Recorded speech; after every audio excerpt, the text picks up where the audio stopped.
everybody, this is Don from Falcon FX Studio, and I usually try to avoid negativity on my YouTube, but sometimes negativity can be a learning moment, and I had an incident like that happened a few days ago before I got sick, and I've been offline. So first I want to apologize for being ill, lack of content. I'm back up 100% full and running in the shop. So back among the live and living. But I had a gentleman make a comment, and I'm paraphrasing a bit about his comment, but effectively what he said was that he had bought a R2-D2 from Home Depot, and he had seen that the previous owner, he called it an obvious resell, a return. And he accused Home Depot of reselling him this R2 unit and said that it was not working. And when he opened it up, the moron before him, I'm using his words, who purchased it, went ahead and hot glued all the electrical connections. And he sees that I do it also. And he's sick and tired of moron channels like mine giving bad advice. Now, I've worked in the prop industry for a long time, custom model making, prop making, and all that. And I know exactly what he's talking about. So I want to talk about hot glue use in prop making.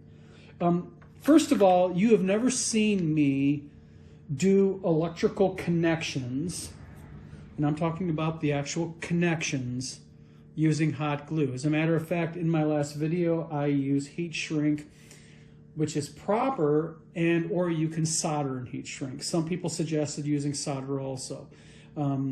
This is just how I do it. But I know where he's coming from, and he's wrong. What he's talking about is this. As you can see, there's hot glue there. That's the factory that does that. This is in every single R2 unit out there. Right there, that glue. And they do it because it's a factory, it's China, they're pumping these things out probably 1,000 a day, although we don't think they're making that many, but they're pumping them out by the ton. So that's basically what he's talking about. And if you look at all the connectors on the electrical panel, the main power box, if you look underneath the unit, they even use hot glue and zip ties to tie down electrical connections. Now, zip ties can be good for wire management. I do it myself. You're going to see it here later on today when I show you the inside of my R2 and how I connected my box, etc.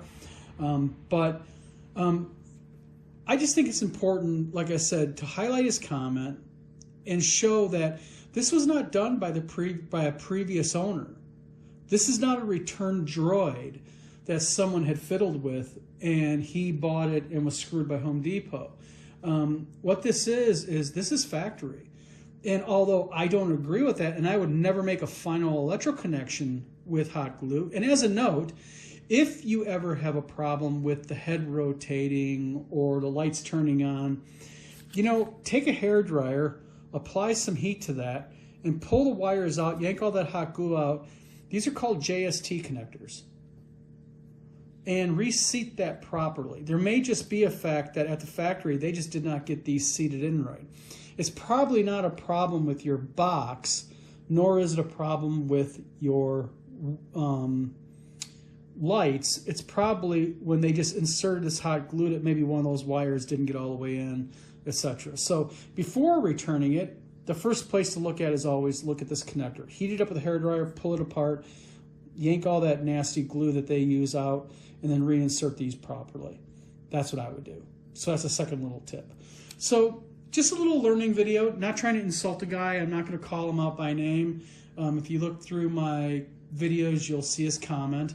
But again, you know, I do not use hot glue to make final electrical connections. I will use hot glue to seat things in, and you'll see that also here in a little bit when I show you my switch and everything else.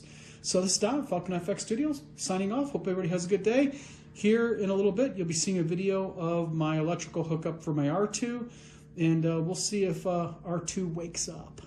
Talk to you later.